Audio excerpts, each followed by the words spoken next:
first hamstring self-test. So basically what we're looking for here is whether you are hamstring dominant, so use your hamstrings more, or they fire first, or are you glute dominant? So most women I find postpartum tend to be hamstring dominant because our glutes tend to shut off during pregnancy and postpartum, but some people are glute dominant and maybe they need a little bit of hamstring. So that's what this test is for, to kind of find out whether you are hamstring or glute dominant. So you're gonna lie on your stomach.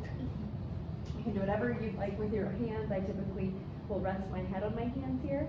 The first thing I wanna see is just have you do a glute squeeze and do one side at a time. So I'm gonna squeeze my left glute here, and I'm feeling, does my glute activate by itself, or does my hamstring work as well? So do I feel my hamstring? Sometimes people's hamstring will fire first. They can't really get that glute isolated.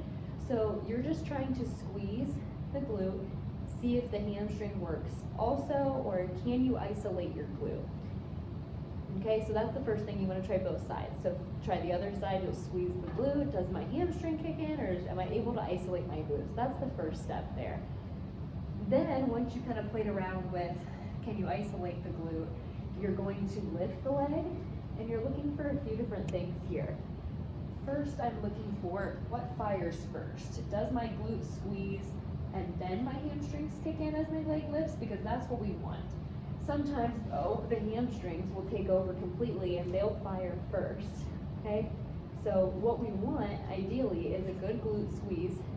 Then as the leg lifts, the hamstring fires, but the glute stays active and tight, okay? So another thing I see is people can get that glute squeeze initially, but then as they lift the leg, the hamstrings take completely over and that glute will go flat and just not be working.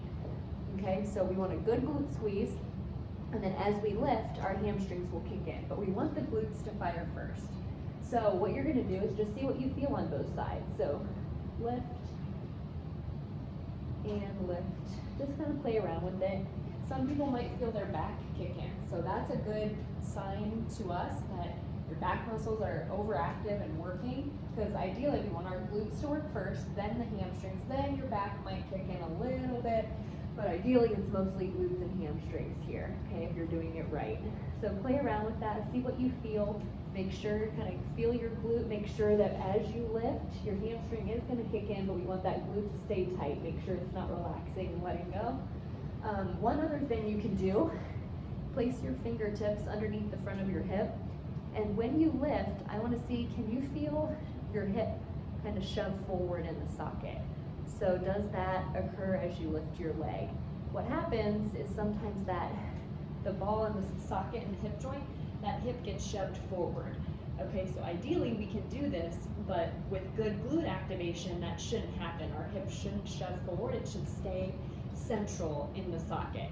So if you feel your hip kind of shoving forward into your fingertips, and you're also experiencing some pelvic floor issues, some pain, maybe you had trouble firing your glutes here, that just gives us insight into what's going on in that hip joint, what are those glutes and hamstrings doing, and what we need to do from there. Okay, so this is a good test, so just play around with it. Again, the things you're looking for, are my glutes able to fire and isolate when I just try to squeeze your glute?